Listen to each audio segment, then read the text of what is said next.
Welcome to the bunker.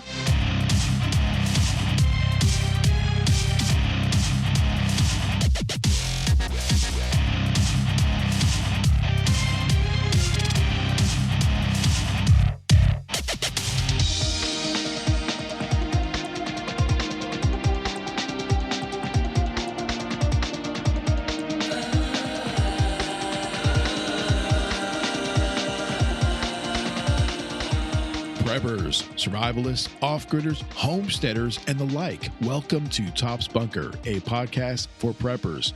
Email shtf@topsbunker.com, website topsbunker.com, YouTube, Top's Bunker podcast channel, and of course, X and Instagram. Please check the show notes in your podcast player for a link to help support the show. There you'll find valuable products and gear and extra info on this episode. We'd love for you to go over to the Top's Bunker podcast channel on YouTube and click the subscribe button. We're trying to grow that channel and could really use your support. You can listen to all the podcast episodes and check out some videos as well. No membership required, 100% free, and all we ask is that you subscribe to the channel. So please go do that right now. Also, please visit and join Top's Bunker Facebook group. You'll love the interaction with other preppers and like-minded folks. I want to thank y'all for joining us. We got a great show for you. So let's jump right into it.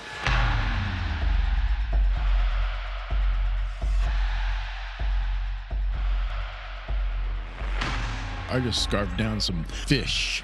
Oh, I don't even want to hear it. I don't want to hear about it, man.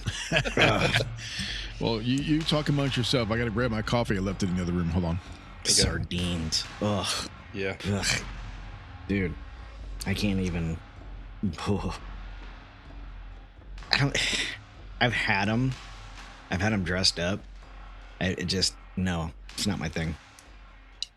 Yeah, my dad used to make us eat them, or he'd eat them in front of us and make us, eat them, and it smell fishy, and it's wasn't working out for me, man. And No. I have bad memories of it, so I think we ate them and threw up. So it was one of those things where, bad experience. Mm-hmm.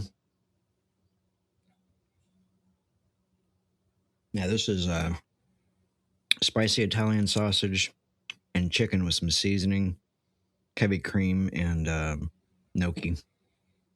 Alrighty then. Yes, we are doing the sardine fast. You guys heard of it? Never heard of it. Yeah, I'm glad I haven't either. I know you guys don't like the sardines. We've talked about it. I don't really understand why. To me, it just tastes like tuna fish. I mean, have you never had tuna fish out of a can? Yeah, I love tuna fish. I like to dress it up a little bit. I don't see the difference. I don't know what it is, man. It's just opening up a can full of slime, and you see those little fish in there, and they're looking at you. Eyeballs. I'm not down with that. No, there's man. no heads. There's no heads. Well, at least the ones I eat, there's no heads. Is there crunch? Maybe it's a texture thing. I don't know. No, I mean the bone. They are a tiny little fish. Their bones. You eat the bones. You can't really tell. I mean, every once in a while you might feel a little grit, but I mean, I can't tell. A little grit. I mean, I've been eating them. I've been eating them for years. It's like one of my most favorite things. Like my cherished snack is to pop open a can of sardines. Yeah, it's one of those things where you're either a big fan of it and it's the best thing ever, or you just absolutely hate it. I don't think there's anybody that's, I kind of like it. I think it's all just So you don't like fish? I like fish. Not every fish. Catfish. I mean, I grew up eating a lot of catfish, and it just tastes dirty to me. I don't know. I mean, and it's how you prepare it too. But I'll eat fish. That's just not prepared right. I don't know. They just throw it in a can. Now that you've used the word grit included in a sentence, that cements my desire to not eat. Come on. You've had stuff that's been. I mean, you've had clams, right? You eat clams. Oh man, I do not. So I'll eat. You guys don't like seafood? What the hell? No. I love seafood. I throw down on seafood. I like mine cooked. Missy can do raw oysters. I've been sick. I've swallowed snot. I'm not down with it, so I don't eat the raw oysters. I will eat cooked mussels. steamed or whatever, however they do them. But Mm-hmm. I mean, and I love sushi and all that stuff too, but there's just something about sardines. I don't know what it is. I just can't. I mean, can't, man. It's just Wow. So sushi is I mean, most sushi is raw fish, and I know it's a high quality fish. I love it too. I mean, I love everything from the ocean. I will eat everything that comes out of the ocean. Love it, and most things that come out of lakes. But that's just me. I mean, I've had octopus. I love it. I've, a gator. Love it. I mean, just whatever you can think of. If it's in the water, I'll just eat it, man. Gator meat's good, man. I love me some gator meat. Mm-hmm. I will say though that we have freshwater clams here, and they're huge. They're gigantic. But and some people, I think they do eat them. But I've been told that the freshwater ones, especially in the lakes we have around here, that's brown water. You gotta cook it, man. You gotta cook the living crap out of it. But they're not like eating clams or oysters or mussels from the ocean. It's just they're stagnant. It's different. Yeah, it's different. They taste. I don't know what the right word would be. I've not had one yet, but I've heard they're dirty. So you gotta really dress them up. I see. Yeah. We went, I mean, as kids, we would go clamming with my grandfather all the time, like out in Florida, in the shallows, in the bay, and we'd go out there and you feel around with your feet in the sand, and you feel a clam, and you pull it up with the thing, and I mean he'd crack them right open right there, and we just eat them. I mean, we bring them home too, but we eat them right out of the water. So interesting. Yeah. I went clamming and. I don't know which side of Florida I was on, if I was on the Atlantic or the coast side, or the Gulf Coast side. But I was out to about my waist and then up to my neck, and we're digging in the sand, pulling up whatever we find underneath the sand or whatever. And there's this giant pier out in the distance, and they have these huge fishing poles. And I finally asked the guy that took us what he called clamming. And we'd find whatever we did, and we'd have to run up to an ice chest on the beach and throw it in the ice or whatever. So finally, I'm like, "Hey, what are they fishing for over there?" And he goes, "Oh, sharks." And this is about after being out there about 3 hours, and I had these big things hitting me. Like, what the hell's that? That's a huge fish he's hitting me. I'm like, oh god, the sand sharks. I don't know what they were, but they were big. They were big. Probably sand sharks. I mean, I've always had an issue since high school about. I will swim in the ocean and I will swim in brown water, but I do have an issue with it partly. When I was a sophomore or junior in high school, we used to go to the coast during spring break, and down in the Gulf Coast, in South Texas, you don't get many sharks. They'll come in sometimes, but you don't get a lot of, a huge amount of them. But I was out in the water and I didn't realize what it was at the time, but I stepped on a horseshoe crab and it went through my foot. And I immediately pulled my foot back, which made it even worse. And I was on the beach, and the guards, whatever they're called, the swim dudes, they came up and they were treating it and just basically wrapping my foot. And then the shark alarms went off, and I had been in that water bleeding like crazy. So ever since then, I'm a little tepid about getting into water that I can't see through. So, well, no, the horseshoe crabs have some bumps on them, but are they sharp? I don't remember. It's been a long time. The tails have these barbs on them. Oh, so the tail. That's right. The tail. I stepped on the tail. Yeah, it sucked. I didn't even see the thing. It was mostly buried, and I stepped on it, and I thought it was a piece of glass at first in my mind, and I just pulled back, and that really tore it open when I pulled my foot back. So, yeah. Well, Rhonda and I are doing the sardine fast this week. We're on day 2. Normally, people do them 3 days. We're going to try for the 5-day one. And basically it's a fast just like any other fast. You can have coffee, but no sugars, nothing like that. You can have water, obviously. but with the sardine fast is you add in sardines. So only thing you can eat is sardines. And most of the sardine fast that you look at, you can eat as many as you want anytime you want. But most people keep it around 3 to 5 cans a day. And that's like a portion is a can. Okay. But what's happening is a fast. You guys know what fasting is. Fasting is very, very good for you. It's not really just about losing weight, because that's not really what it's about. It's more about resetting your body, your entire physical system. Fasting resets things. And I don't know, I can't speak on it because I don't know all the different things about it. But when you add in the sardine, it's like a force multiplier to a fast, because they're a superfood. They're extremely high in omega-3 fatty acid, which makes your body burn your fat, which helps your body. It turns on the systems that helps your body burn your fat. So that's one of the things it does. It's great for heart health and circulatory, reducing inflammation, things like that. It's extremely high in protein, which is, good, obviously. And, all the other things, B12 and vitamins and all that kind of stuff. So you add the sardines into your deal, and it like powerhouses your fast. It makes your fast faster, I guess, if you want to put it that way. The fast goes faster. It's like an energy pill for your fast, basically. So that's what we're doing. And I immediately say yes as soon as Rhonda said, look, you want to do that, because I love sardines. I'll eat them all day. My pantry is never empty of sardines. We always have them. Every time we go to the store, for groceries, we'll buy 12, 24 cans all the time. I mean, it's a great prepper item to have on your shelf, if you can stomach it. I mean, a lot of people don't eat fish. That's just, a lot of people don't like fishy stuff. And I totally get that.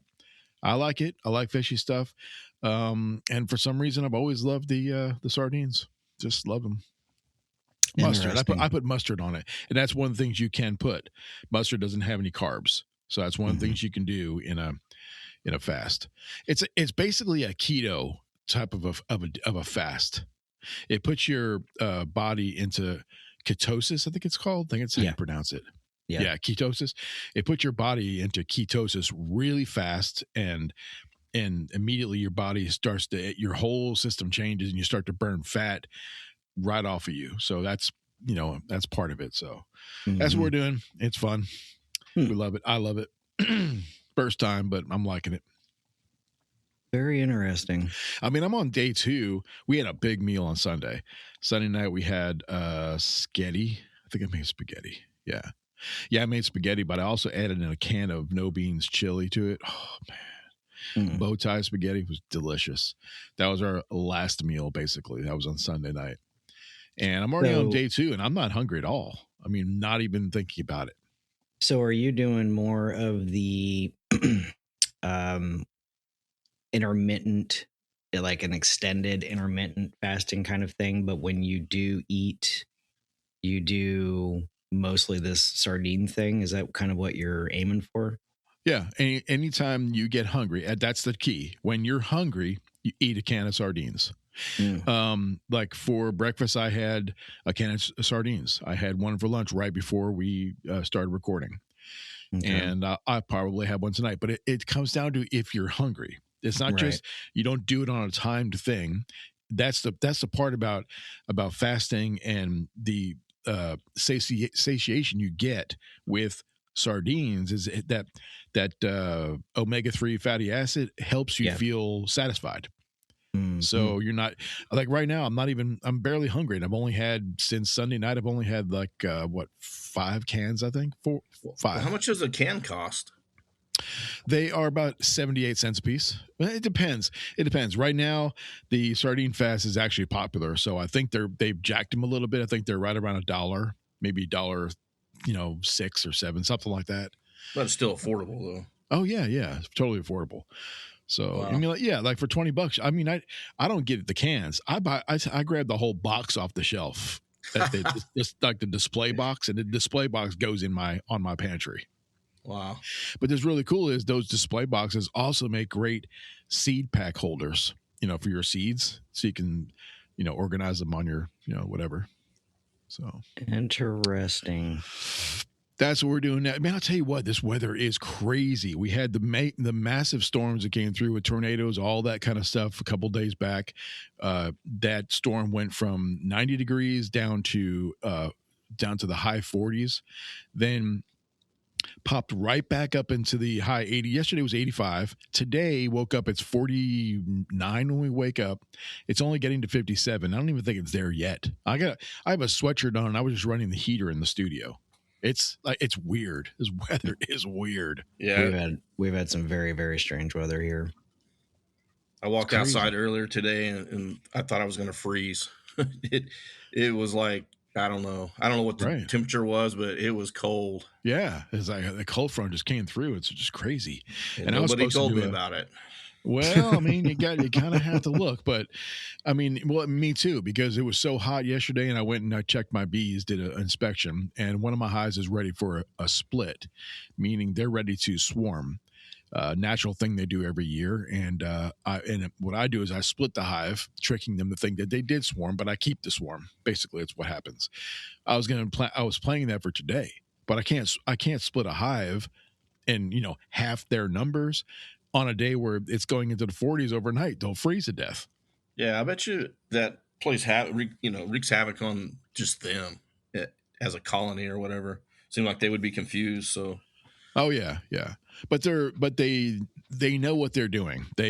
Everything's about the weather. They, when it gets to certain degrees, they basically all come into a ball in there, and they keep themselves warm, which is why you don't want to make a split until the weather's, nice every day, because you're basically cutting their numbers in half. And they'll literally freeze. They'll do what's called it's called a cold coma, where their brains just sort of shut down, and then their bodies just sit there and shiver till they die. Yeah. I thought bees also go into a mode where they go and they start, I don't know what the right word is, but they go into like a berserkoid sort of like flapping their wings, and it generates buttloads of heat. Yeah, they do a couple of different things. They buzz, and they'll shake their muscles, they'll wiggle their bodies, which creates heat. Okay, and then what'll happen is that heat will start to expand and sort of bloom out inside the hive, and then the outer bees will all start to flap their wings, and that spreads the heat around inside the hive. On the other side, on the really hot days, they also do that to cool the hive. They'll actually go to where the openings are, and you'll see, like, right on the landing pad, you'll see a whole bunch of bees sitting there just flapping their wings, and they're literally moving air in and out of the hive to cool it off. It gets too hot, the honey will melt. So it's all about temperatures and moisture in there. Interesting. We'll talk a lot about that when we do the bee episode. I'm going to do one probably here. We'll probably schedule one. Buddy, you can put one in the calendar anytime you want, and we'll go for it. Yeah, so. I'm looking forward to that one. It's on my list to do one of these days, kind of thing. Yeah, I mean, bees and prepping, homesteading, it's all. Why not? I mean, it's a great source of a great product, so it goes hand in hand with self-sufficiency. So we got to talk about it. Yeah, I have several friends that do it, and they've taken it on the chin the last couple of years. It's been bad, but they're hanging in there. They'll just get a new what do you call them? A colony or hive. Yeah, hive. They'll get a new hive. Yeah. Every year they try to build on their hives and start when they have a few in one location. They'll move it to another location and stuff. But it's been really bad on them, I guess. So hopefully it improves. Right. So tonight we decided we were going to do a gear episode, but we had an issue. We already did the episode, but we had an issue, and I had a corrupted file on my end. So we're redoing it tonight. But what we did find out during that episode was that Jeremy's gear item actually made for a really great whole entire episode. a great piece of gear that comes in many different shapes and sizes and different meanings and uses, especially for the prepper survivalist or even whatever. So we're going to go ahead and get into that now, and I'm excited about it. So, Jeremy, how do you want to start? Well, let me gather my notes from last time. No, I'm just joking. So what we talked about chest rigs, and I was in the military for a long time, and I was subjected to a lot of different types of gear that it worked, but it wasn't great. It was what we had at the time. And I sort of transitioned to really liking chest rig style of equipment and gear. And to simply sort of define what a chest rig is a chest rig is a load carrying system that typically sits high on your upper torso, and it keeps your gear just on the chest to the upper belly area, right in that general region right there. And, as I progressed through my career, I realized that I liked to be able to reach up just up underneath where my chin sits and grab my magazines to do a quick reload. And that sort of became some of the gear that I have now. And I personally use chest rigs. I use them all the time. I use them while I hunt. I use them while I fish. I use them when I'm doing outdoor sports, but I also use them on contract. And when I say that, I'm talking about more of the tactical chest rig kind of configuration. And so I'll start off with the most, like the most simple ones that are out there right now. And there's literally hundreds, if not possibly thousands of different chest rigs that are out there. And again, most of these items that I have found, you can find them on Amazon. You can find them on the individual websites, but the ones that I use primarily for hunting. Now, I have one. It was given to me. It's an Amazon product, but it was given to me, and I liked it so much I kind of modified it. And what it is basically it's a chest rig that sits pretty much center mass of my chest. Describe how it's like. Does it have straps, or describe what it does? So you typically have straps that go over your shoulders, and you have a lower strap system that goes around your belly or around your sort of upper torso area and connects in the back. That's basically the majority, if not all, chest rigs sort of kind of sit like that. And this particular one, it's not wide. It's actually somewhat long. And what it's designed to do, it's designed to hold your binos. I don't use huge binos when I hunt. I have a small pair, but it also carries all of my other stuff that I use while I'm hunting. It carries all my scents. It carries my calls. It carries my snacks. It carries pretty much everything I need. And I really like it because on this particular one, the opening lid is magnetized versus being Velcro or a snap or a button or something like that. It just, you pop it and it opens from the back to the front. So it opens up like a lid and it doesn't make any noise when you open it up. But that's why I really like it. And I have something similar that I use when I'm fishing. Because I do a lot of kayak fishing and I love being on my kayak, open lake, or something along those lines. And I don't want to have to go reaching around for my fishing tackle.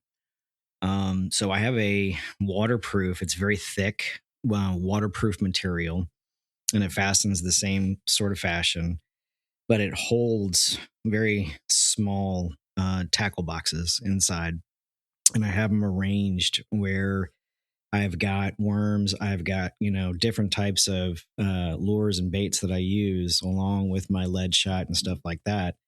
And it's all compartmentalized right there on my chest. So that way I don't have to have like a box of stuff on my kayak. I can just get in my kayak and it goes over my my personal flotation device or my PFD. Well, sure. I mean, anglers for decades have been wearing vests and hats and things where they've been able to store a lot of the stuff within hand's reach, when they're fishing. Yeah, they're real popular with guys who fly fish. Fly fishing, I just it's not it's it's not my jam. I've tried it. I don't have the finesse for it, I think. But Takes a lot of practice. oh, it does. But those guys, they use itty bitty. They're the flies that they use are super cool looking. And a lot of the guys who are getting into it, they make them themselves, but Right. they're sit in these very small compartments, and they keep them on their. Some of them keep them on their chest, some of them keep them on their waist. But I found one that I particularly like, and it holds everything that I need, close hold, and it also goes on top of my life vest. So those are cool. But moving into the more tactical chest rig, which is preppers and people that live in this particular lifestyle. A lot of us, especially me, I love gear. I love to touch it. I love to feel it. I love nylon. I could just rub my skin with it. I don't know what it is. I love the smell of it. You go into an Army Navy surplus store and you know that smell. You do know that smell. Oh Yes. man. Yeah. I love that smell. Yeah. And that may sound strange to some, but I have literally a chest rig for pretty much every weapon system that I use. So I'll start off with the one that I have for my 1022. It's made by a company called AceTac, and it's called the SOP chest rig. You can find them on Amazon. Right now, I do know that they just restocked the OD green ones on the actual AceTac website. It's an American company, but yes, their product is put together overseas. I don't know why people do that, but it actually is an American company. And it's probably my number one pick amongst any budget, budget item chest rig, I guess you could call it. Now I have modified mine because there were some parts that I didn't like. They have these. It's shown as like a wing that sits on the outside of the chest rig, and it's designed to carry either an additional magazine, but I think it's primarily designed to carry your communications and stuff like that. I saw a picture of that. I went on their website last time we talked. I looked at it. It looks to me like those little wingy things would be like sit so far out that they would kind of get in the way of your arms when you're moving. Do they do that? Yeah, and also, again, I'm maybe it's just the simplistic nature of me. It's almost like when they made them backwards. Like the majority of the opening, like the opening portion of the body of the pouch, is going against the body. And I don't think I would want that, because I would want the pouch to sit out, so it does not just sit, against me. Right. Yeah. And I even like emailed almost under your arms, like almost in your armpits kind of area. Yeah. And speaking of like military issue gear, they have this thing now that's called the TAP system. I never really cared for the TAPs, because the TAPs is basically just another style of chest rig. But the majority of your gear is all up front. Like it's all just sitting there, and it's jumpable. You can jump a parachute with it. But when you get it on and you have all that crap on you, it's almost like you look like a dude who tries to pretend that he lifts, and it sticks your arms out like you're all buff or something. But right. I know exactly what you're talking about. Yeah. Start walking like a bird, kind of like you have wings. Well, I notice a lot of cops these days are wearing a lot of chest rig type stuff and vests, and they walk like that, and it's like it's because they're so loaded up with stuff. It's hard to put their arms straight down. Yeah. And depending on where you're at, and as far as law enforcement, to just kind of drive that point, a lot of cops are using chest rigs, but a lot of cops are also, they have their soft body armor up underneath their uniform shirt, but a lot of them are now using plate carriers in addition to their soft body armor. Oh, for rifle shots? For rifle. For And, rifle? a lot of soft body armor out there now can absorb rifle. But if somebody, say, for instance, is using 5.56 green tip, it doesn't, that soft body armor most of the time is not going to stop it. And a lot of it's shot placement, deflection, and there's a whole litany of things. But once you start stacking stuff on top of stuff on top of stuff, it does make you bulk out. Like, it makes you look bulkier than you actually are. And it's all the extra added weight you're carrying too. Mm-hmm. So yeah, and again, skills and knowledge over gear for most instances. But if you are going to use a chest rig of any kind, it's something just like everything else that you have to train with, you have to use, you got to get used to how it feels. So going back to that, like the Ace Tac one that I have for my 1022, they have an insert that is typically designed for either MP5 or SMG magazines. And it just so happens that the magazine for the 1022 fits in them. So I have an insert that goes in and it holds 4 1022 magazines. And then I've got some other gear in there. And then it comes with what we call a dangler pouch. Some people call it a belly pouch. The dangler pouch that it comes with, it's not that it's bad. I just didn't care for it because it's a little bit larger than what I like. So I got a different dangler pouch to go along with it. But the neat thing is that a lot of these companies, the way they're making their stuff, you put it together and it's like literally ready to go. Like, you can load it down. And if you needed a get home kit, if you needed, an SHTF or whatever fancy word you want to call it, it's literally ready to go.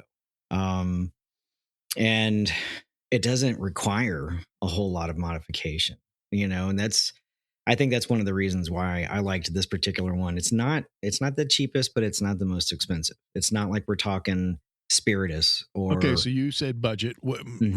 Talk money for a budget. So this particular one, it ranges from the least expensive is $84.95. The most expensive is $109.95 on Amazon. So, I know for some people, expensive, but not terrible. Not like $300-400 where, that's terrible. No. Yeah. I mean, some people are out there spending, just ridiculous amounts of money on gear. And honestly, and I get it. Kind of like Buddy says, buy once, cry once. Well, no, it's also up to the individual. Some people, that's their thing. That's their jam. That's what they spend their money on. Other people spend their money on video games or on food or on something else. This is what they do. If you think about it, you're not getting pizza for the family these days under $60.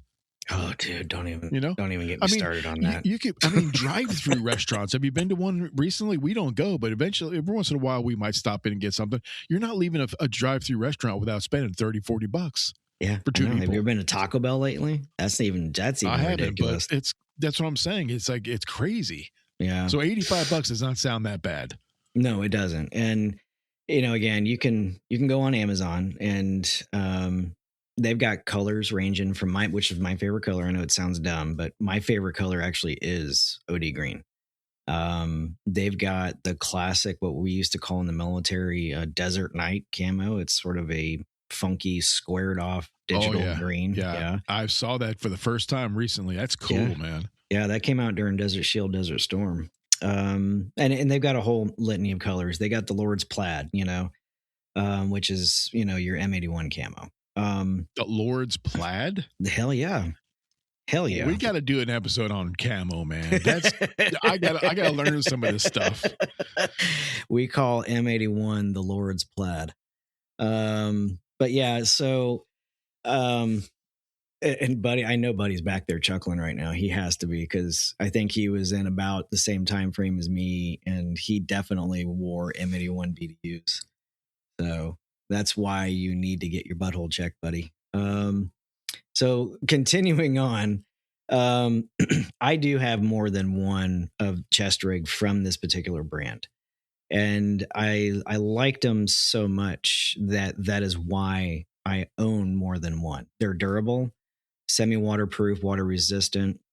they hold what I need where I need. So, and if you didn't have, if you said I can spend $100 and you got one of these, you are already ready to go when you get it in the mail. You just got to put it together.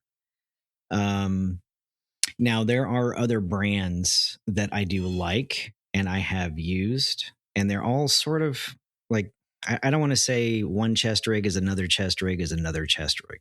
There's a whole litany of these chest rigs out there, and they all are similar.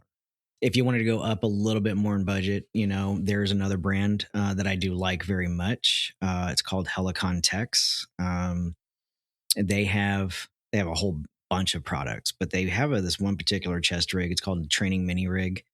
And again, a lot of people use like these budget chest rigs to train it. They can beat them up. You're not out, a tremendous amount of money. And they set it up in a, if not the same, but almost the same as what they would use if they had to engage in a fight, or they had just a chest rig to get home or something along those lines.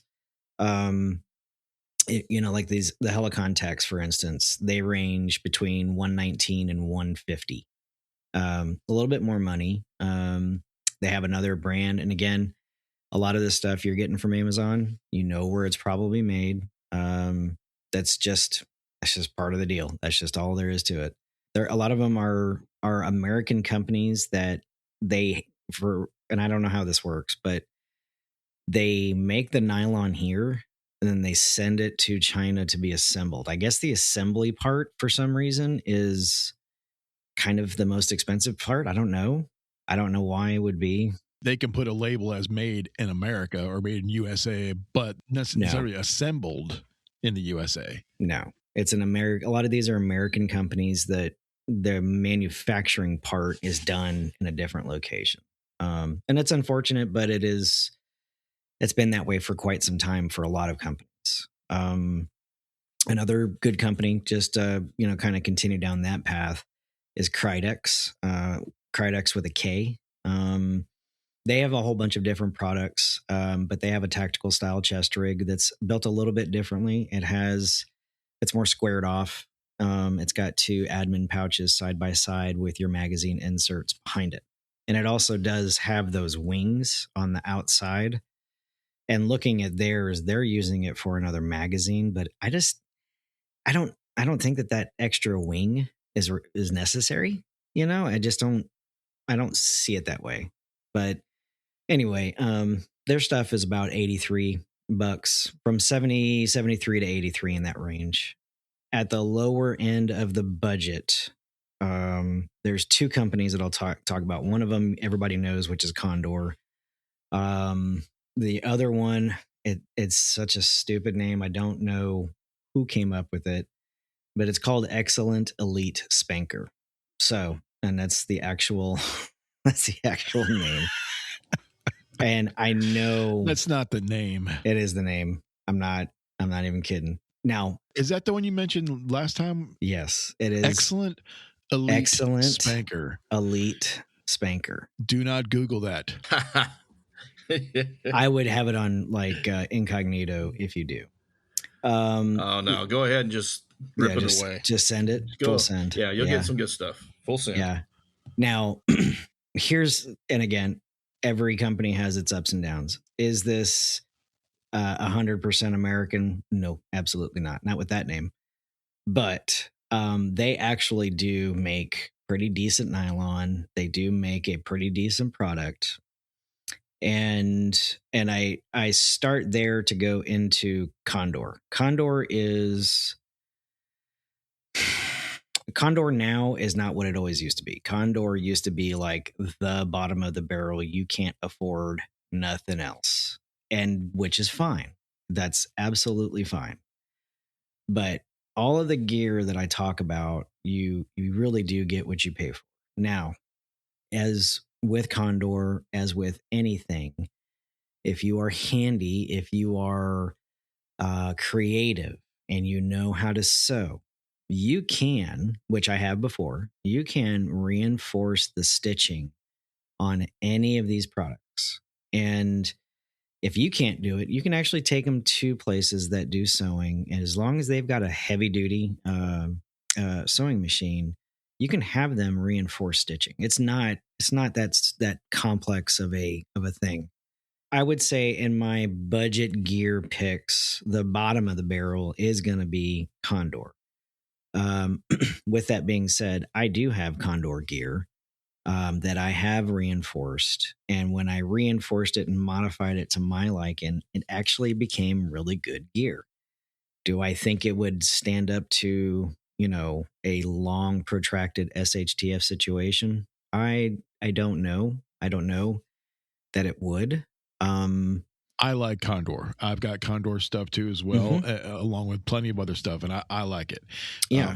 I've even got a Condor hat, not a ball cap, but it's you can say it's tactical because it has the Velcro thing. You can change out fronts and. But I've had this thing for probably 15, 20 years, and it has not fallen apart. No, like and that's again. Let's go ahead and touch on that. A lot of these budget companies like Condor, some of the stuff that they make is much better than other stuff that they make. So they've gotten better over the years too. Oh yeah. Condor now, I'm telling you, Condor now is like, they're about to be, I don't know how to word it, but they have a stain on their past from their budget stuff in the past. And it's perfectly acceptable and it's understandable. And I get it, but Condor now is making good kit.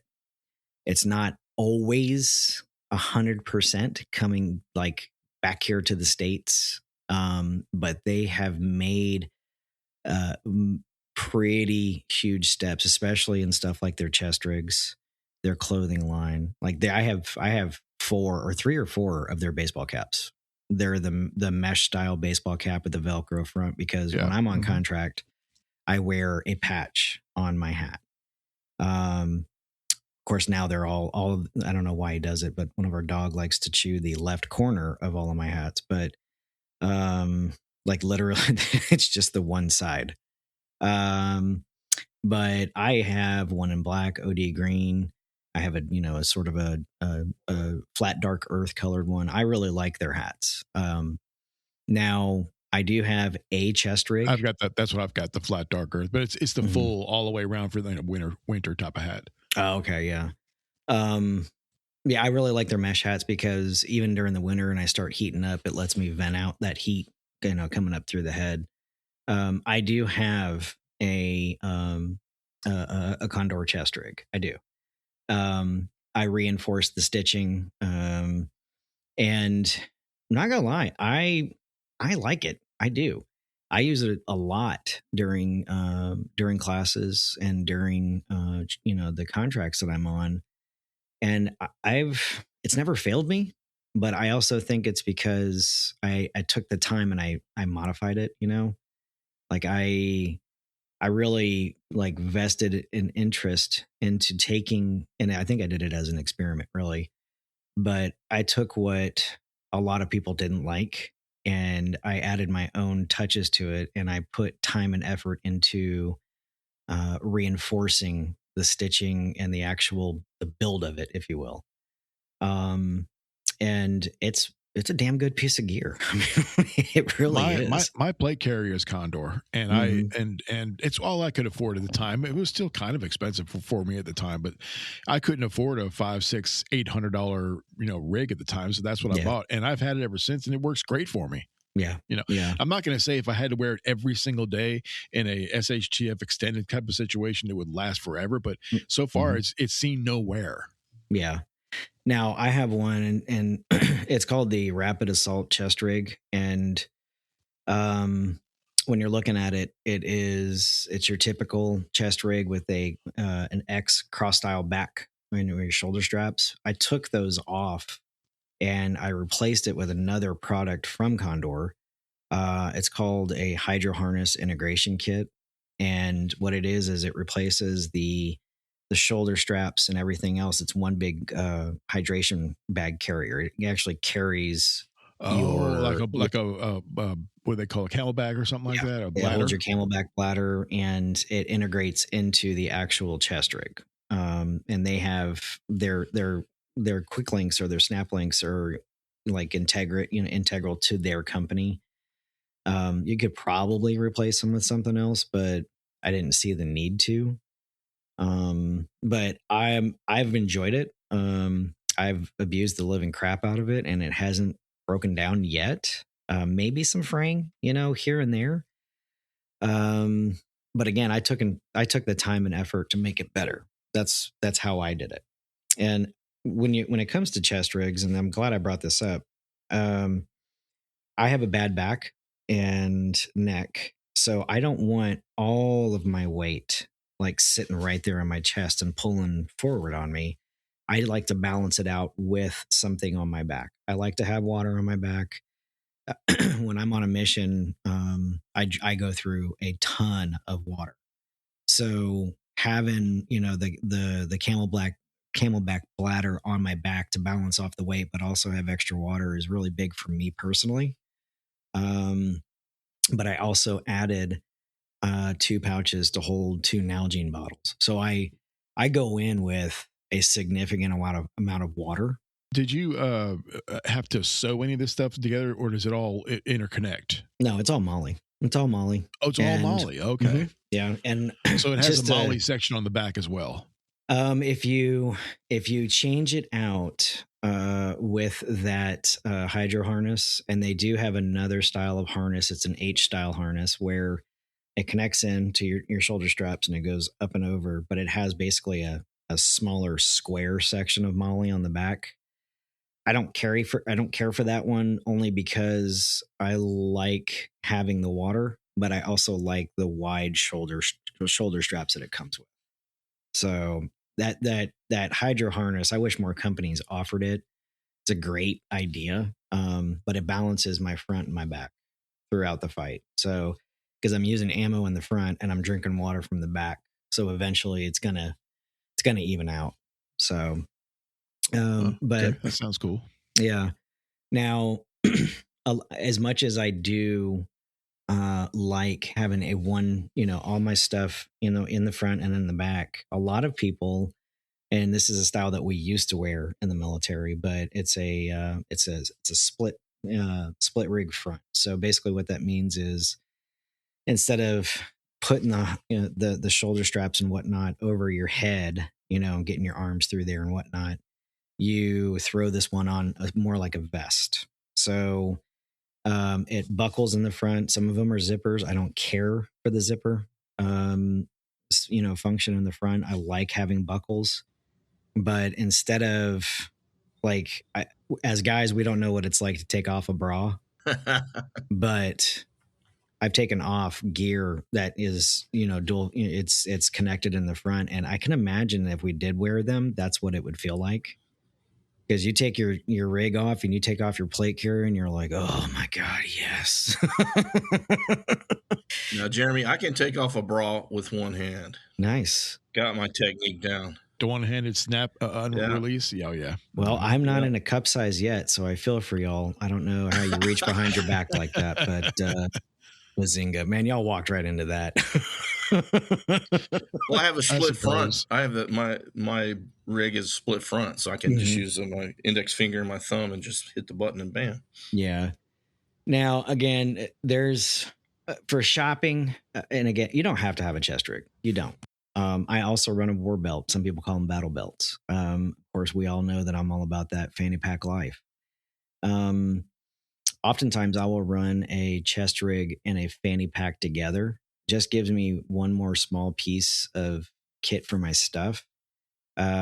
If I'm going to run a chest rig and a battle belt, I will not have what we call the dangler, the belly pouch or whatever you want to call it. I will not use that with my chest rig if I do have a battle belt on. And the one reason is just going to get in the way. It's going to, even though I wear my stuff high, that dangler pouch sits on my belly at that point, and then all of a sudden there's my battle belt, and I've got magazines on my side, in a holster on my one other side, so it just kind of it interferes with everything. But one thing that I have done is I've taken the dangler pouch off, and a lot of them, like the Ace Tac one, it actually has almost a sleeve, if you want to call it that, where I can actually run the buckles of my battle belt through the back side of my dangler pouch and connect it. And my dangler pouch is literally the front piece of my my battle belt. So that's just another way to run that kind of gear. So I'm a big fan of them, man.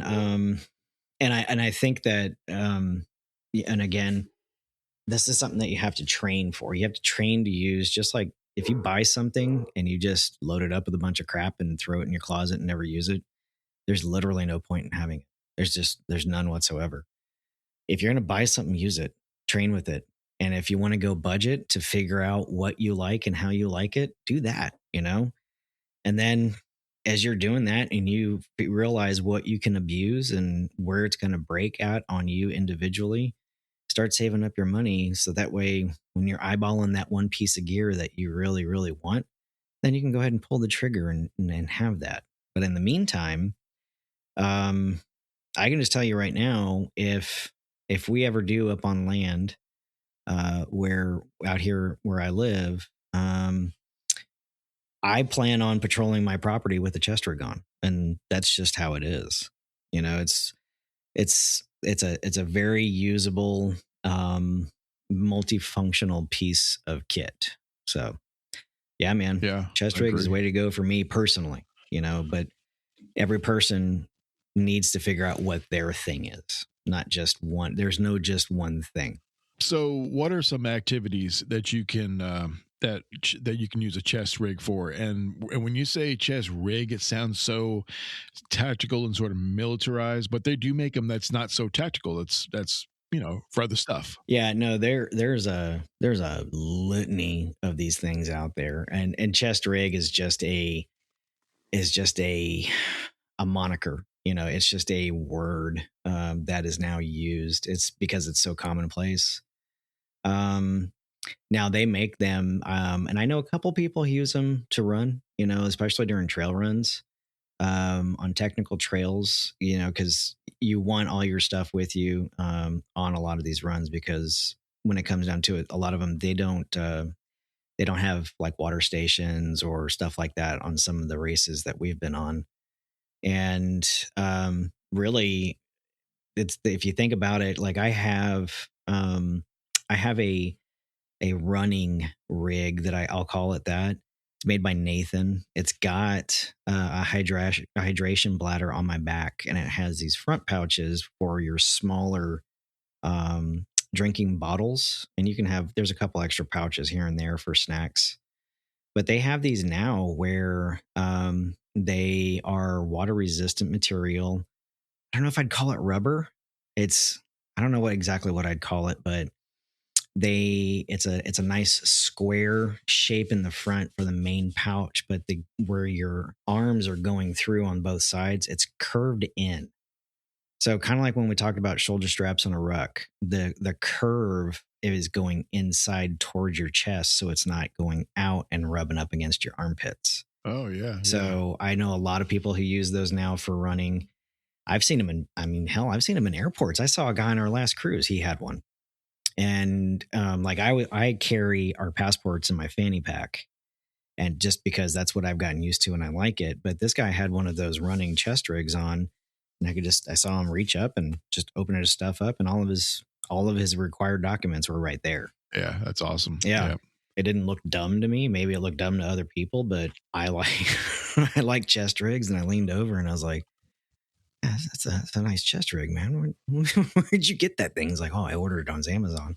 It was another military dude, and I could tell he was military from far away. But yeah, they're super handy, man. They're just biking, hiking, fishing. Yeah. I mean, I do a lot of my work on a tractor on my property, and what an outstanding thing, because there's like a little sort of a toolbox that sits next to me on the tractor, and I don't mind putting my vape in there or my drink in there and stuff, but it's also got a bunch of nasty, oily, tools and shit and stuff like that. Yeah. A chest rig would be perfect for that. Yeah. My cell phone, everything right there on me. Yeah. I've got buddies that they go out and work on the ranch and stuff, and they wear them every day. They stick a couple mags in there. They got these guys have in the back of their trucks, they still have the gun rack. So Mhm. they're carrying with them all the time. It gives some opportunity to, they see a coyote or something out there, but they'll wear these micro rigs or a chest rig with them all the time. And so it's a thing. A lot of them now, it's even the athletic ones or a lot of the hunting ones that you see. They have an integrated concealed carry holster within them. Like you can actually conceal carry, and it's just a quick open and pull. Again, it's an item that you'd have to train with. Yeah, running and jogging, you should be carrying. Oh yeah, I would say a firearm, but at least some sort of weapon, and that would be great. A chest rig for that. Yeah. I've seen those sporty ones for jogging and rucking and hiking that actually have places in them where you can actually add weights to them, so it ups your workout. Yeah. 511. They have. Well, theirs is more. I take that back. Theirs is more like they're plate carriers, but they're plate carriers not designed to get in a gunfight. They're designed to actually carry the 511 weighted plates. Like they have a plate that looks just like your body armor plate, but it's actually weighted for lifting. It's not meant to be shot or anything like that. But it's a total training system. I have a training system that when I work out, and not all CrossFit stuff I do or workout stuff, but most of it I wear a plate carrier, and it's a 511 with their training plates in it. So it's very durable.